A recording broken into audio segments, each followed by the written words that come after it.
Welcome to Workplace Trends, and in particular, very warm welcome to those of you who were online at our last event, where you know that we had a few technical problems. So we're quite fortunate today that Shelley Wright has happily said she'll join us again, because I think some of you said it was just getting interesting and we wanted to see the rest of Shelley's presentation. So as I say, I'm really grateful to Shelley for coming here today for our session on diversity, equity and inclusion, or DE&I, which is the new acronym that I learned a couple of weeks ago when we had the conference.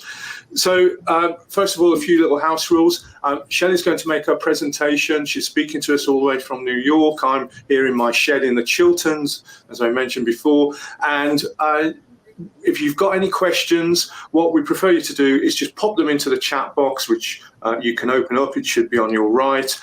Put the questions in there, and then after Shelley's presented, I will facilitate the questions. So that'll be a good way to do it. So I think with that, we're kind of ready to go. So let me introduce Shelley Wright. She's the Chief Diversity, Equity and Inclusion Officer at Unispace.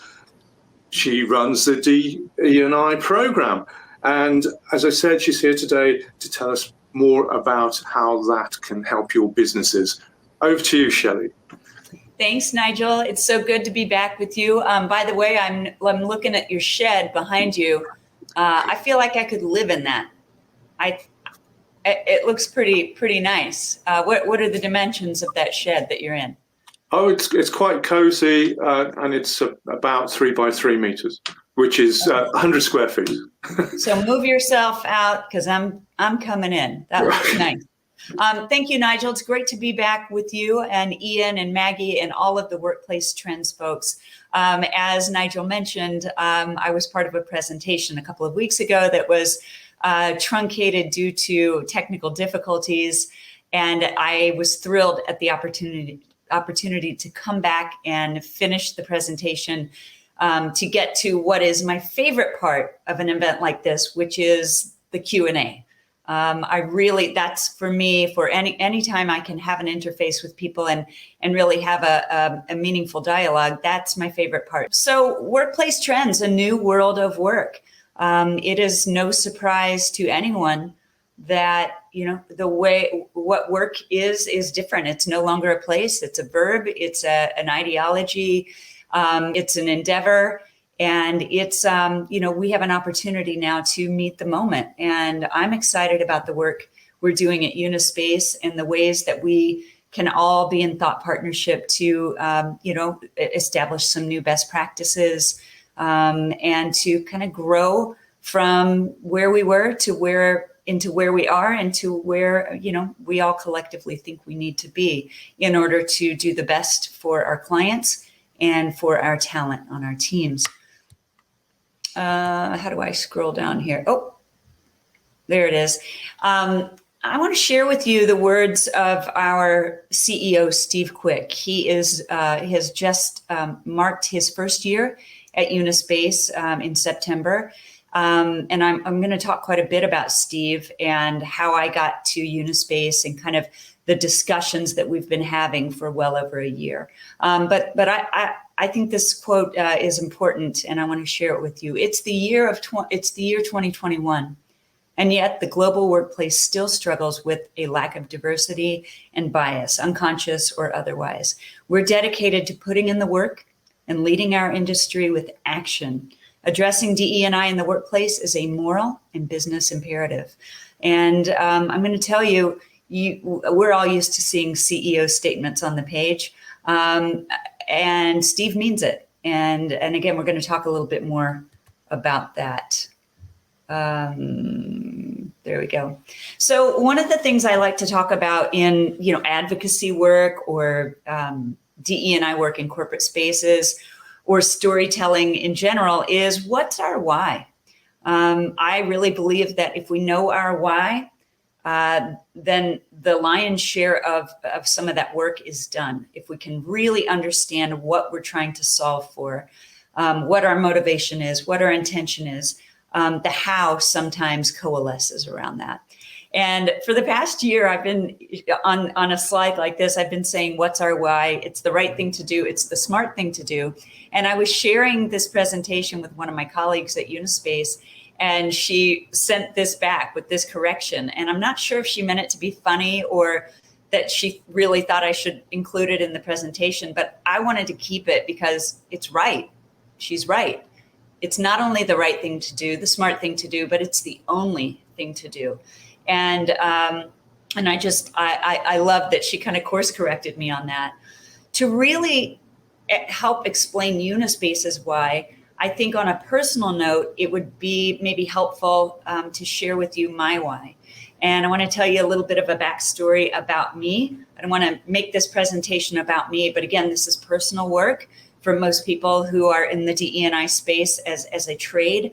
And I'm excited to have a little bit more time with you today than I had a couple of weeks ago. And sharing my why seems like something I feel that I want to do. First of all, I want to address the spelling of my name. You may be looking at my name, Chely, and thinking, wow, that's a weird spelling of the name Shelley. And you'd be right. It really is Shelley with the CH. So it may look like Cheryl, it may look like Chely, but it's really not. It's Shelley. My mom was Sherry with the CH, so I guess that's where they got the idea. But I am Shelley Wright, and I have spent the past 30 plus years in the entertainment industry. I have a former life in music, commercial country music, to be specific. And my journey in country music was, everyone's journey in life is interesting, in my opinion. And mine was interesting as well. And it really kind of, it underscores why I'm in the DE&I space. And so country music is not dissimilar to the corporate real estate and construction industry, in that it's pretty straight white male. It's pretty, male dominated, pretty conservative, kind of rigid, and certainly not diverse by any stretch of imagination. And so I moved from from Kansas City to Nashville in 1989 with big dreams of becoming a country music artist. And this dream had really kind of struck a chord with me from age 4. So I grew up in a small town in Kansas. And at age 4, I knew that this is what I wanted to do. And by age 9, I realized that I was a little gay girl in a farm town in Kansas that had a church on every corner. So of course, as you might imagine, this was not good news for me. It was terrifying. And but when you're 9 years old and 15 and 18, you really, you think you can manage these things, right? You think you can hold a piece of yourself back. At least I did. I thought, Steph, you can come on in. I've got someone who just walked in the door. You won't be on camera, don't worry. I've got, I just was naive. And when you're 18 and 15 and 21 and 25, you really think that you can hold pieces of yourself back. And that's what I endeavored to do. I just kind of doubled down on my commitment to my maker. I'm a person of faith. So, I prayed that God would change me every day of my life, every single day of my life.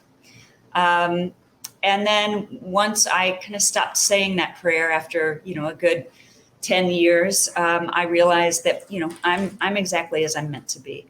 That said, I knew I had to hide my secret because no one in country music had ever acknowledged being an openly gay country artist. And it sure as heck wasn't going to be me. So I was one of the lucky few who moved to Nashville with that dream. And, I got lucky to get signed to a songwriting contract and then a record deal. And then my records came out and I, had a few not successful records. And then I began to have hit records on commercial country radio. And this took me all over the world. Touring all over the world as a country music artist was, I don't want to paint it as being a hardship entirely, because my dreams were coming true. It was a blast. It was the thing that millions of people dream about getting to do, and I got to do it. But I will tell you, hand over my heart, there were some dark times, and every single day of my life, I had a black cloud hanging over me because I was hiding the secret, and I was hiding my relationship that I had with the woman that I love for 12 years. We had a house and a koi pond and dogs, and we had a big fat secret. And these pieces of myself were so separated and so disparate and so isolated and compartmentalized. I had a breakdown. I had what would clinically be called a breakdown. I like to call it my breakthrough now. But my breakdown was my darkest moment. And my darkest moment included was one very cold winter's night in Nashville, in my home there. I nearly ended my life. And the morning after I did not end my life, I knew I had to do something. It was fight or flight. Some of you may have heard that before, the fight or flight instinct. My fight instinct kicked in. Not only did I know in that moment I have to come out of the closet, but I knew in that moment I have to come out well. And for me, coming out well would be to go deep into the heart of who I am, which is a storyteller, a songwriter, a communicator, go deep into myself and find a way to tell my whole story. And that's when I began writing my book, which was released on Random House in 2010. And a documentary film was made about my coming out process. And to be able to tell the story in my voice and in the way that I wanted to tell it gave me a real sense of power. For people like us in the queer community, being outed is the absolute worst thing that can happen to you. And I felt really proud that I was going to be in charge and I had agency over sharing my authentic self with the world. And I really thought I was writing a book and telling a story about a country music singer who came out. But what I realized in the years since I came out of the closet, in talking to other people like me and in talking to people not like me in terms of LGBTQ issues, I realized that I was actually telling a more universal story, which was this: when a person hides the essence of who they are, when a person shrouds the very important pieces of themselves that define them and inspire them and help them move through the world in a really unique way, when we hide those pieces of ourselves, it's the surest way to kill ourselves. It's the surest way to make us not shine our light as brightly as possible. It's the surest way to make us least productive. It's the surest way for us to not show up in the world in the best way that we can. So that's my backstory, and that's my why. And again, after construction and real estate and commercial real estate isn't dissimilar to what I experienced. It tracks quite remarkably with my journey in country music. And so after I came out is when I began endeavoring into corporate spaces and starting to understand that people do DE&I work very differently in corporate spaces. And some people have pie charts. Not that I don't love a pie chart. Who doesn't love a pie chart? But some people have a lot of metrics and stats, and there are people who have masters and PhDs in this work, and that's really valuable. Those things are really valuable, and I lean on my colleagues who have that in their toolkit. But I also saw the value of storytelling, and I believe that really good DE&I work includes a sincere component of storytelling. And not only do I believe storytelling is an important component, but I think story hearing is an important component. So I began after, a few years after I came out and doing corporate work, I began to see that I was doing my best, most impactful work when I would share my story and get others on these teams, like your teams, to begin sharing their stories in a safe, affirming way that underscores enlightenment, education, inspiration, and inclusivity. And that's why I'm here at Unispace, because when Steve Quick reached out to me over a year ago and told me he was about to come into Unispace and be their new CEO, we began a real kind of deep dialogue about how to do this work at Unispace, a company where there had been historically an absence of DE&I. How do we do this work in a way that isn't just a mission statement on a page? How do we do this work in a way that includes everyone? How do we do this work in a way that touches all parts of the business? And that's when Steve and I began to just put pencil to page. And what we came up with is a 5-pillar plan. And we'll get to that on a slide coming up next. But that's my why, and that's why I'm here. And I can't say enough. I'm 1 year into this company, and I have to say I'm elated with the progress we're making. Yes, we have a long way to go. Yes, we have a lot to do, but we are actually making measurable progress. So DE&I drives our bottom lines. Back to that slide about it's the right thing to do, it's the smart thing to do, it's the only thing to do. I often say, thank God there's a business case for DE&I, because while we are sometimes able to convince teams to deploy serious DE&I work at a company, sometimes the motivating factor for them is that business case. But I like to believe, and it's been my experience, that along the way, what emerges is the right thing to do and the smart thing to do and the only thing to do. So if you'll look at this, I've got my cheat sheet here. If you look at this chart right here, you'll see that in 2020, McKinsey's Diversity Wins study, which is, pretty wild. I'll bet a lot of you on this call have looked at this study. It was published with findings from their largest data set so far, encompassing, I think it was 15 countries and more than 1,000, really large companies. What they determined was the business case for gender and ethnic diversity among leadership remains strong and is on an upward trajectory. Companies with gender diversity on their executive teams were 25% more likely to financially outperform their competitors. Again, that business case is strong. Companies with ethnic diversity on their executive team were 36% more likely to financially outperform than their competitors. So again, the business case keeps getting stronger and stronger and clearer as to why DE&I inclusion and are valuable propositions for any company of any shape and size. I am running my own deck here. Let me go back. Ooh. There it is. Can we talk about burnout? Anyone there burned out?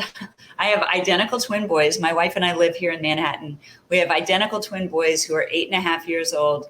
They are the loves of our lives, of course. They are hilarious. They are fun. They make me laugh every day. They sometimes make me cry. But it's challenging. And I also want to talk about. I want to hit a counterpoint to that. Sometimes as parents, we can, there's a lot of discussion about, well, you've got kids, so it's harder for you during COVID.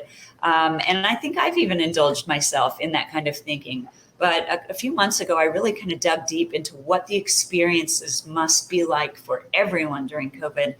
And it occurred to me that people without children, people who live alone, people whose bubble just is one person, that's devastating. To not have the benefit of human touch. We're tactile beings. To not be able to hug someone or, have loved ones around. If you're isolated because work has taken you to a continent where you have no support system or no family, burnout is real for a lot of different reasons for a lot of people. So I want to note that. But for me specifically, being a mom is challenging at these times, but also quite clarifying. What we do know, though, about burnout is that for employees, it's real. And this is kind of what I call like a protracted crisis event, right? Sometimes when we have a crisis event, it may last a day, it may last a week, it may last a few months, but at some point we kind of tend to get what I call an all clear. We still haven't gotten our all clear yet. And I think that is, we have to recognize that, we have to hold that up, underscore it, and circle it in red, especially leadership. People who are in charge of teams and leading teams, Keep reminding yourselves every day that we've yet to have an all clear. And this is a force multiplier, negative force multiplier for our teams. So burnout for employees is real, and women are feeling it the most. 1 in 3 women have considered downshifting or leaving the workforce in 2021, compared to a 1 in 4 a few months into the pandemic. That's dramatic. The first year of the pandemic knocked 54 million women around the globe out of the workforce. Some professionals and experts are saying that it could take years for that gap, maybe even a decade, to narrow again. Of the women who lost jobs in 2020, almost 90% exited the labor force completely. And that's a stat from the Washington Post. Again, that crisis mode is just, it keeps going on and on and on. So what's our how? Here's that 5-pillar plan that I was telling you about. So let's be frank, our industry of design, build, real estate, and construction, we're not known around the world for our progressive DE&I. I will note, however, that many of our counterparts at Unispace and many of our peers in the sector have been doing this work in earnest, for real, for quite some time. I know that JLL and CBRE and Gensler and Cushman and Wakefield, they've been leaning into this and doing really impactful work. And I just want to cite that. But I will cite that they have all doubled down on this work. The world has changed dramatically in the past 18 plus months. The events of George Floyd's murder here in the United States, a lot of civil unrest around racial equity, the Me Too movement globally, the overlay of COVID and how that has negatively impacted Black and brown people, queer people, people of diverse backgrounds and profiles. Companies like Unispace and other people in our sector, and probably yours as well, have had to double down on DE&I work, and it's got to be meaningful.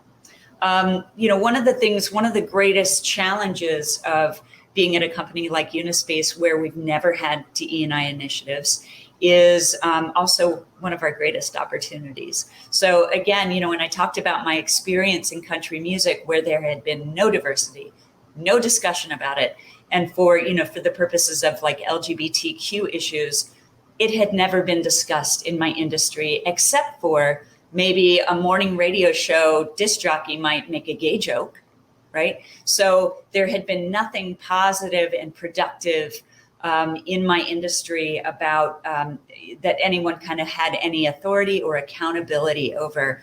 And so a company like Unispace, where we've never had these initiatives, that's kind of how it was, right? We didn't talk about it. We didn't have language for it. We couldn't, I think it's really hard to attract talent especially today, when you don't have these initiatives in a meaningful way. So we're not known for it at Unispace, but my goal and Steve's goal and our team's goal is that we will be known for this work, because we are going in all in, everyone is locking arms, pushing forward in the same direction at the same time, which is a powerful thing to watch happen. And since we weren't just at zero when we started, I kind of think we were kind of in the hole. We can really mark great progress. And so that's the challenge and the opportunity. At Unispace, we're focused, again, as I told you before, we're focused on how do we implement these initiatives into our work at every level, right? Not just through HR, which is called P&C, People and Culture at Unispace, but how do we go beyond kind of the usual, it's an HR initiative. It's not. Anybody doing DE&I work in the HR swim lane these days, I think they're missing the boat. And if that's happening at your company, I hope you'll reach out to me privately, and I would love to be in conversation with you about how we're doing it over here, and maybe ask you questions about what you all are doing, and share with you what we're doing as well. So we're focused on these 5 pillars. The first is workforce. Again, it's really hard to attract talent today unless you're doing this work. And talent kind of owns the game right now. There is a war for talent, as you know, and talent of today and new younger talent and older talent like me. I just turned 51 yesterday. Woo, woo. Talent of all ages are now seeing career opportunities through a new, very clear lens. And the information that we're getting internally and externally is that before someone considers coming to Unispace or to your company, they're doing a deep dive on you. They are looking at what your culture is. They are looking to make sure that their values align with your values.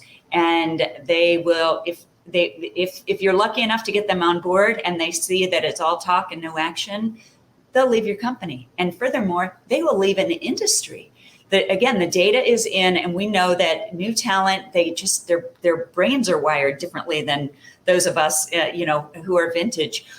They are ambitious, they are fearless, and they will change an entire industry trajectory if they don't feel that it aligns with their values. So workforce is important. Workplace is important. So, employee resource groups, which we are launching at Unispace, and I'm fired up about. We have our first 2 out of the 5 that are planned, and I know we'll add more in 2023. But our 5 that are planned we're working on setting those up right now. We've held our first women's event at Unispace. Our second employee resource group is parents and caregivers, and I'm really excited about parents and caregivers because it gets everybody in the game. Not that everyone is a parent, not that everyone is a caregiver, but it certainly brings more people to the table, to the conversation. And, men and, straight white men, guys who are dads, somebody who has a caregiving responsibility for a parent or a sibling. And I'm excited about parents and caregivers. We also launched our first ever employee inclusivity diagnostic to kind of further, for a couple of reasons, to further understand our employee workplace composition. We can't set an agenda for change. We can't endeavor into ways and resources to uplift who we are if we don't know who we are. So I am really excited that we had a 70% participation rate among our employees for the inclusivity diagnostic. And it, again, understanding and measuring that baseline is really important. And so that was part of our one of our workplace strategies. The third pillar is my favorite thing of all time, supplier diversity. I'm so just fascinated with the kind of compounding positive effects, again, force multiplying effects of what supplier diversity does. We have a global initiative. We started in North America, obviously, because the maturation process of supplier diversity is a bit further along in the US, but it's got a tailwind globally, right? So I know that you all have been probably hearing about supplier diversity a lot. Ex-US, and it's red hot right now, and it's a great opportunity not only to say something about who you are, to put into action, to use your power, your resource, your position to truly uplift diverse communities, whether they be veterans, service disabled veterans, people with varied abilities, the LGBTQ community, Black and Brown folks, Aboriginal peoples, Torres Strait Islanders, the Maori population, indigenous populations. It is the best, most effective, most meaningful way to create change in the communities where we do business, right? So we are actually seeking and going out and proactively finding diverse vendors to work into our pipeline, not just for our building projects, not just for our construction projects, which is a big part of what we do, but for our back of house, for catering, for things that happen in our studios around the globe. So supplier diversity, there's a huge benefit there. I also really love what it does for us internally. Not only are people looking at that as they kind of poke around on LinkedIn to see what's Unispace about? Do I want to work there? When they see that we've got a really robust, meaningful supplier diversity program, it's one of the ways that we can communicate to them that we're putting our money where our mouth is, right?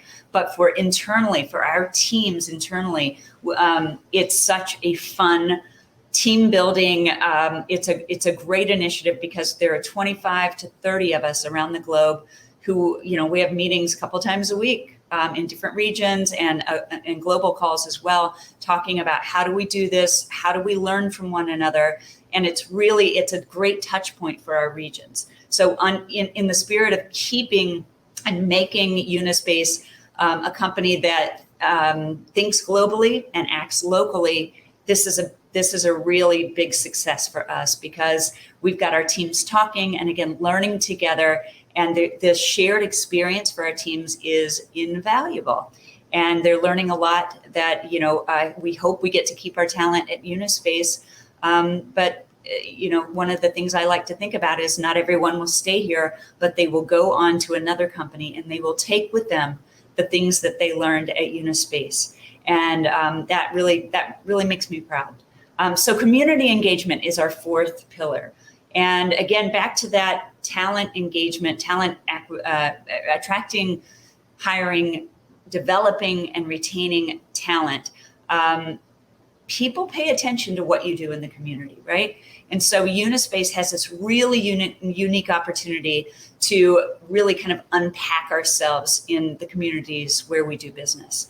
And I do want to say this, the former owners of Unispace, the gentleman who founded the company, from what I understand, they were very philanthropic, very generous, and did a lot of things. What I was excited about was to come in and help us kind of focus and align our interests and really tie our giving, not always to the business case, but most of the time it's got to make sense, right? But also kind of breaking outside of that usual. It has to be something about building. It has to be a nonprofit about building. It doesn't always have to be. And this is something I feel really strongly about unless or until we can get companies to kind of go beyond those usual kind of parameters about tying everything back to the business, unless or until we can get companies to break out into that, it's going to look transactional. It's going to feel a little bit like, everybody does that.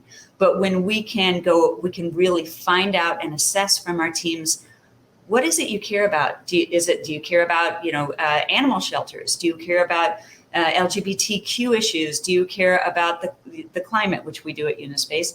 Sustainability, Habitat for Humanity, regreening public spaces, art programs with diverse art and community art, local neighborhoods. When we can kind of go outside of the usual norms, I think then we get that exponential kind of emotional return and really a deeper engagement with our teams and with our communities and with our clients as well.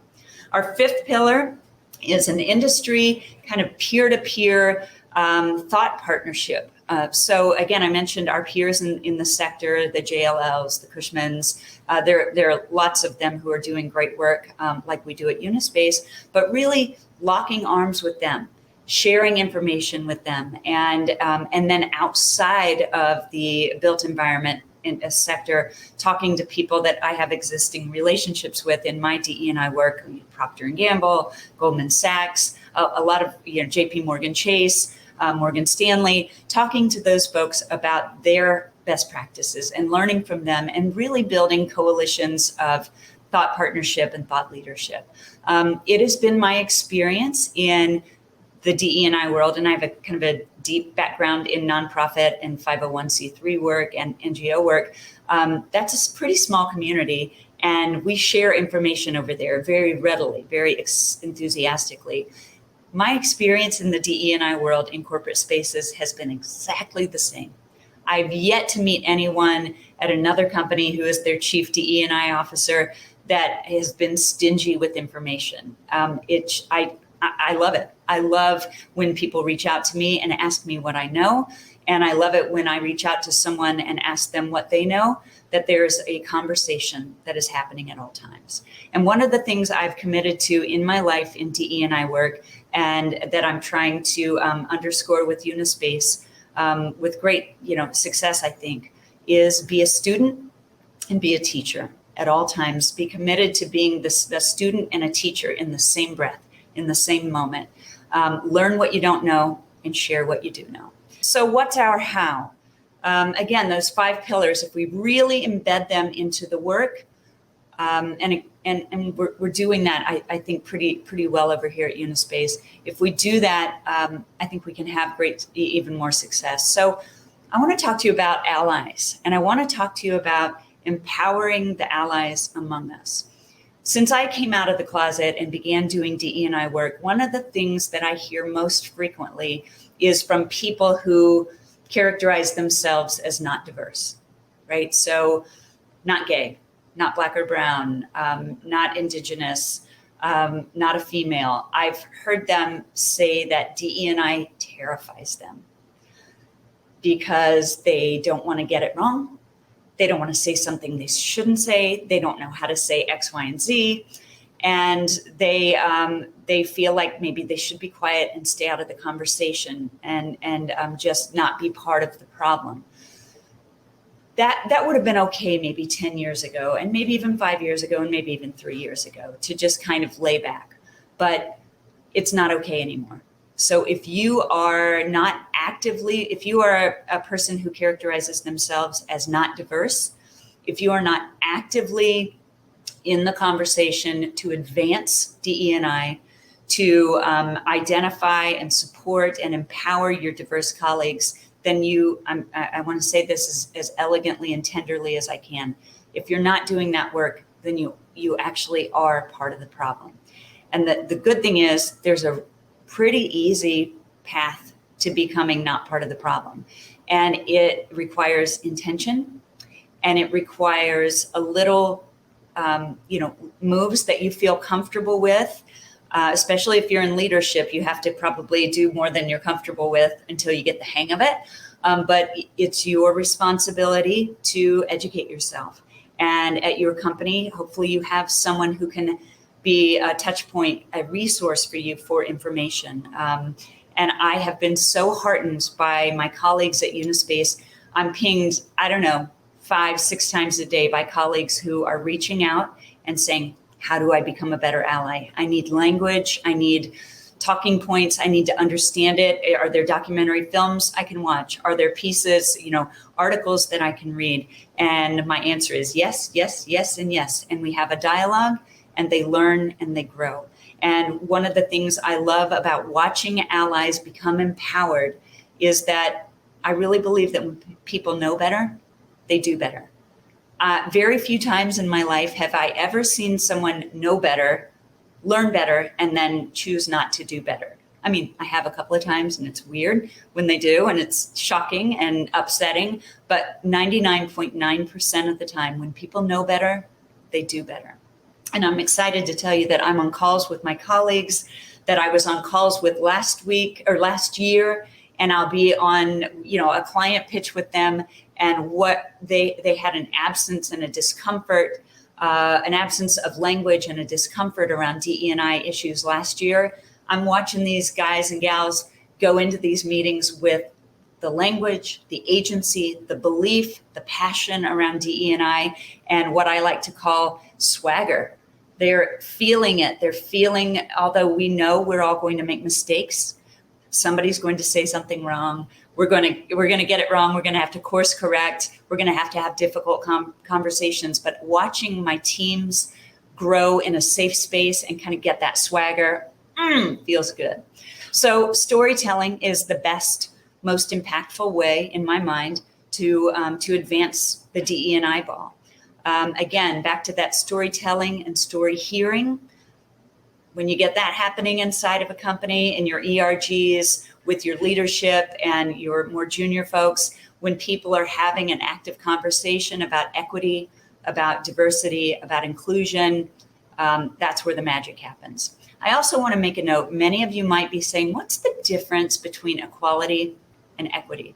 And it's an oft-asked question. Equality is when everyone gets the same thing. Equity is when everyone gets what they need. And so that's the E of DE&I. So storytelling, I can't stress it enough how powerful, for years and years and years, generations and generations from the beginning of mankind, storytelling is how our cultures and societies have advanced in positive ways, through good times and difficult times. And, God knows we've been through some difficult times here lately. I have 3 key tenets of the way that I like to do my work. Again, we have speed bumps every day. Every day there's something that we have to kind of adjust and course correct on. But if I lead my day with trust, transparency, and accountability, and if our leadership teams follow those same 3 things as our North Stars, really hard to mess this work up. Yes, there is kind of a small divide between, a big divide between intention and impact sometimes. Sometimes, we can really, run the wheels off the road. But if we operate from trust, transparency, trust, and accountability, and intention, I believe that we can always get the wheels back on the road, always. And then there's myth busting around this work, right? When it comes to talent acquisition, especially in construction and real estate, sometimes we look at our industry and our sector and recognize that it's pretty white. It's pretty male, and it's pretty 45 to 50-year-old men.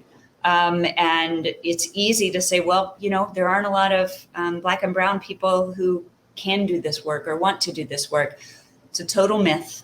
Now, it's not without a grain of, there are complexities to truly bringing in diverse talent to a company like ours.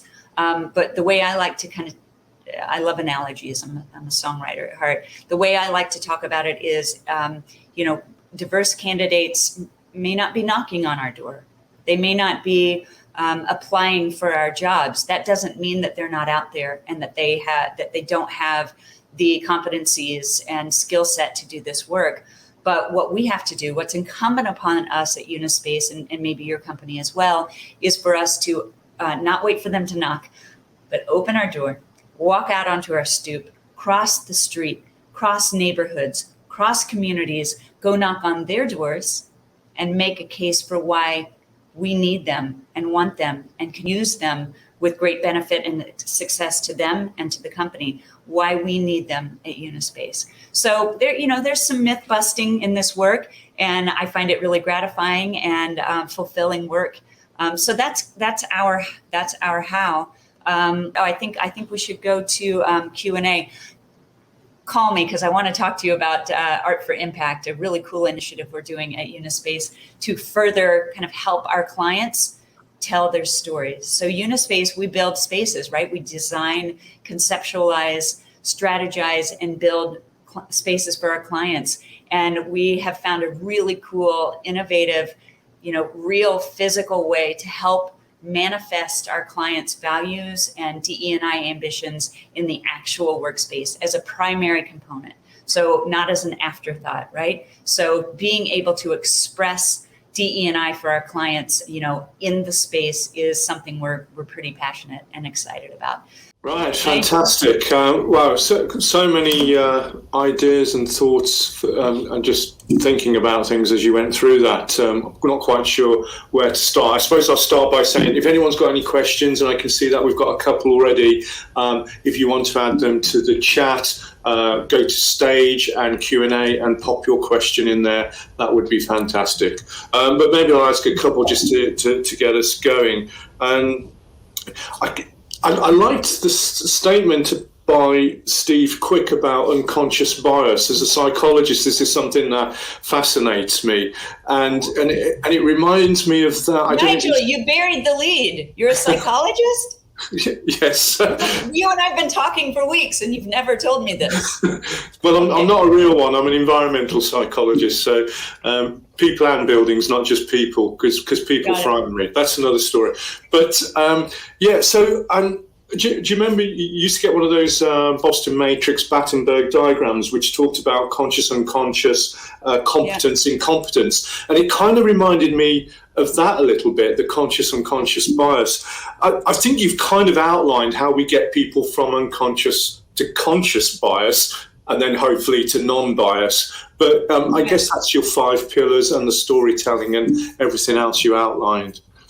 Yeah, and so I'm so glad you brought that up, because it's when we can all just kind of level set and agree and really have an understanding that we all have biases, conscious and unconscious, then we can begin to actually do the work to kind of learn a new muscle memory about the way that we see things.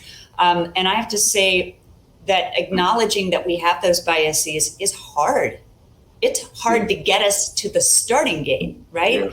Yeah. And so one of the things that we're doing at Unispace is on that second pillar, that workplace pillar of our 5-pillar plan, is unconscious bias training and psychological safety training. Right. And we're starting with our leadership. And I want to give a shout out to a company that we're using called EI Games. And their mode of teaching unconscious bias training is through kind of a gaming component. So it's not your usual kind of click through, you mark that and answer that question and kind of click through it as you're making dinner. Like it's a real kind of interactive, unusual way to present these ideas and curriculum. And so we have a great partnership with EI Games. And also they are an LGBTQ owned business. So they help us with our 3rd pillar as well. So. Right. And again, hopefully more questions will come in. But this is, I'm not even sure I should ask this question, but is the unconscious bias more prevalent within a particular group, like maybe vintage white males? You picked up on my vintage part, didn't you? I can't. Number one, I'm not a doctor, and number 2, I'm not an expert in data analysis as it comes to what kind of slicing and dicing, what the back end of data like that looks like. My instinct, and somebody on here, if you are a doctor and an expert in this field, please weigh in. I don't think so. Okay.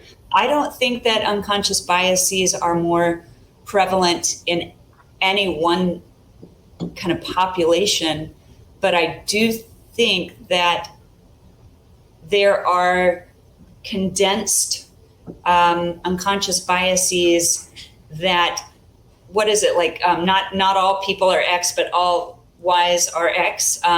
You know what I'm going for here.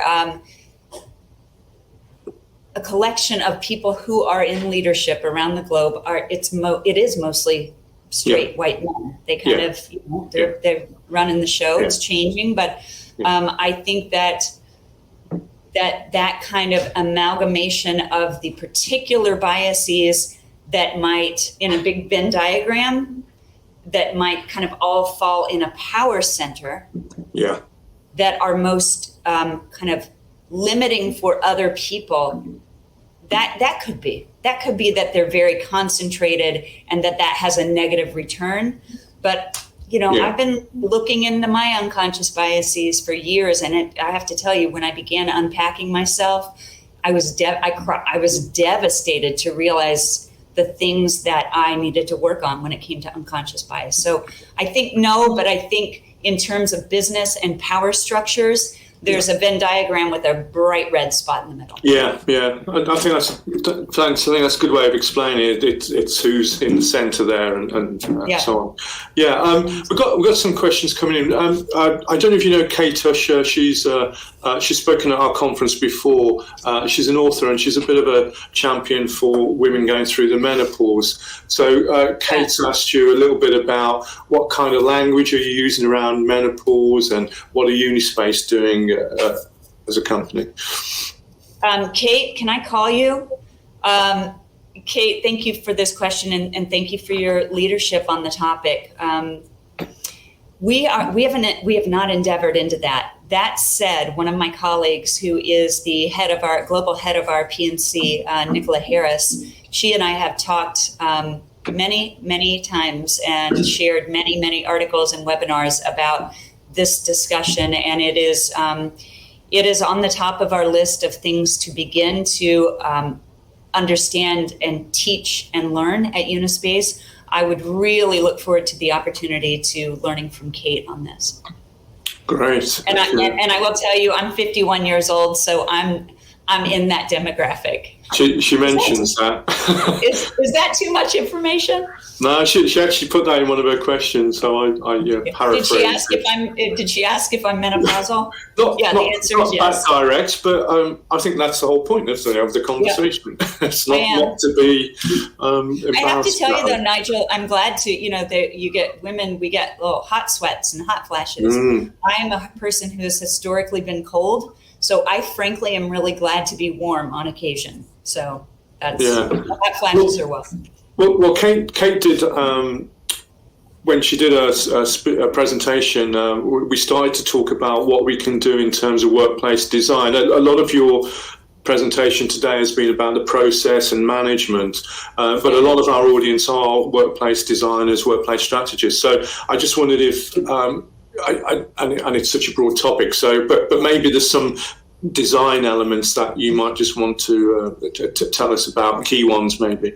Yeah. In terms of equity, the full range of diversity. Yeah. I mean, there are, as you know, the folks on this call have a really deep understanding of design considerations, I'm sure, about people with varied abilities, people with low vision, neurodivergent folks, people who have developmental issues, and I think, I know there are ways to kind of go beyond what has in the past few years kind of become the norms, the table stakes, the kind of the floor, not the ceiling. And we are in conversation with a lot of different SMEs on how do we grow beyond that kind of ADA compliance or the usual, like you have to do this. That's the law that you do that. And, for instance, for neurodivergent folks, there's a good number of people who are neurodivergent who struggle with eye contact. So if you've got a hallway in an office space and a neurodivergent person is walking down the hallway and they don't want to make eye contact, they feel uncomfortable or unable to make eye contact with a colleague walking toward them, and they look down and they see a pattern that isn't really great for them on the carpet. That's a double whammy. So we know that neurodivergent folks, many of them struggle with patterns that are, too detailed, to colors that may be difficult for them. So can you imagine the compounding difficulties of being a person who doesn't want or is unable to look someone in the eye, and then they look down and they see a problematic floor pattern? We know that color, we know that textures, we know that wayfinding is a really important way to address DE&I needs and considerations. We're talking to this guy named Andrew Houghton. He's got a consulting firm around people with varied abilities. It's called Disability Inclusion, and he works with an architect, and they've got a whole set of best practices. Some are low cost, some are no cost, of things to do for folks with varied abilities. So the list is long, and I'll look forward to talking to anyone on this call today about thought partnership on that. Great. For me as well, I wrote my own book recently, and I included a little bit on diversity, but I just found the subject so broad. I mean, you touched on a lot of it today. Gender, the LGBTQ. We've talked a little bit about ethnic minorities and age and so on. What is the extent of this? And it sounds to me like it's also about the things we don't know about, if that makes sense. The hidden things. Yeah. People with maybe medical issues or mental health issues. I mean, that's all part of this. It's all part of it, and you're right. To know that there's more out there we don't know. So I see many things in life as an iceberg. And when it comes to DE&I work and what we know now, it's the tip of the iceberg. And when we think about our colleagues, we have to know that they may be at work 9 hours a day. That's another, my math is fuzzy here, but 15 hours when they're not there, they're a whole person. And they have challenges and situations and a very unique, everyone is unique, right? And so we don't know what they're dealing with and we don't know what they're bringing to work. But what we do know, which is why that inclusivity diagnostic is really important. What we do know, we have, again, it's incumbent upon us to act on what we know. So if we've got, for those of you on the call who are working with your clients about how to build and design and strategize a new space, as you create a breastfeeding room for mothers, put a refrigerator adjacent to the breastfeeding rooms so the mothers don't have to walk their breast milk through the main part of the office. Put it in the main kitchen. Be thoughtful and just kind of try to go one or two steps further in every way that you consider these kind of the profiles of who will be in the space. But you're right, Nigel. There are, when we truly focus on the I, on DE&I, and bringing everyone to, making sure that everyone sees themselves reflected in the space, then we're going to get the best, most productive work and, relationship and engagement with our teams. And that's what we believe at Unispace. I'm guessing there's a catch-22 there because a lot of people, and I think someone, I had a chat with someone about this before. A lot of people, say if they're neurodiverse, for example, don't want to tell their employers they're neurodiverse because either they don't want to be treated differently or unfairly or even positively. And so you don't know. Right. One would say, the best way to resolve this is to consult, find out who the people are, the profile and so on, and then you can cater for their needs. But if they don't want to come forward, you can't do that. And I guess they're only going to come forward when they are comfortable that you are a true company that acknowledges diversity. Right. You just worked through the entire word problem yourself, Nigel. Right. That's it. We have to, it's a long game. There aren't many pieces of low-hanging fruit in this work. I wish there were, but there just aren't. So it's a long game to create and kind of reboot your culture in a way where teams feel safe. And every day we have an opportunity to build trust with our teams or to degrade trust. And the more trust capital we build up with them, the more comfortable I hope they'll feel sharing that they are, neurodivergent. But if they don't ever feel like they want to, that's okay. But the spaces should be accommodating for people like that. So companies, whether you think or know that you have neurodivergent folks on your team, the table stakes is that you should be building spaces that accommodate and reflect neurodivergent people, not only for those who are existing in your company, but for talent who are taking a look at your company as to, is that a good next move for me on my career path? Great. Yeah. So I'm learning a lot here. Sinead O'Toole's asked a question, and again, Sinead's spoken at one of our conferences before, so good to see that she's on today. And she says, DE&I is no doubt the right thing to do, but who decides what is right? If the senior team in an organisation is not diverse to begin with, how will they really know what needs to be done? How do we get more diverses heard in the first place? Well, Sinead, we have a winner. Sinead just won the whole presentation. That's right. And it's a problem and it's a challenge. And it is, to answer your question, who makes the decisions? At Unispace, we are guided by Steve Quick, our CEO. And we also have the tremendous benefit of PAG in Hong Kong. They acquired Unispace in March of last year. So the person that heads up PAG is Lincoln Pan. Now, these two gentlemen are very mindful, very passionate about DE&I and our getting it right. So it does start from the top down. I wouldn't have come aboard at Unispace were it not for Steve and, of course, Lincoln. And that matters. So if you're at a company where the leadership at the very top doesn't really get it, or thinks it can just be a mission statement on a page, or, send somebody in some back office to a conference twice a year, then it's going to be, it's going to be hard. To your question about how do we get the right answers? Who decides what's right? Again, to that kind of be a student, be a teacher mentality. I'm the Chief Diversity, Equity, Inclusion Officer, and I will raise my hand 7 days a week to tell you I have to go out to my peers in DE&I every day to have them gut check me on, course correct me on this. Am I right on this? Just double checking on this. I use those resources a lot, and and at some point we got to stick a flag in the ground and go forward with the go forward plan. But we are always, we may take 4 steps forward and then we may take a step back, course correct, readjust, recalibrate, and go forward again. I think Sinead, I know, this is your work, so I would look forward to talking to you about this as well and kind of learn from you. Great.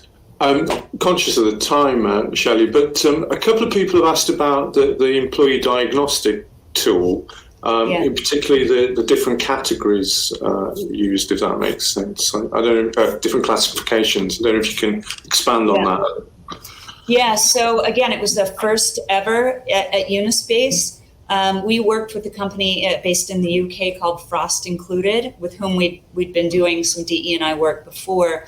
And my colleagues, Aphrodite and Nicola Harris, again, the head of our PNC, we worked with Frost to make it not an off-the-shelf diagnostic. They have off-the-shelf diagnostics, but we kind of took their best one that we identified as their best, and we spent months and months making it Unispace specific. We asked a lot of questions about, kind of the pro forma questions about race and diversity, ethnicity, varied abilities, caregiving and parent responsibilities. But we also asked them about the I in DE&I.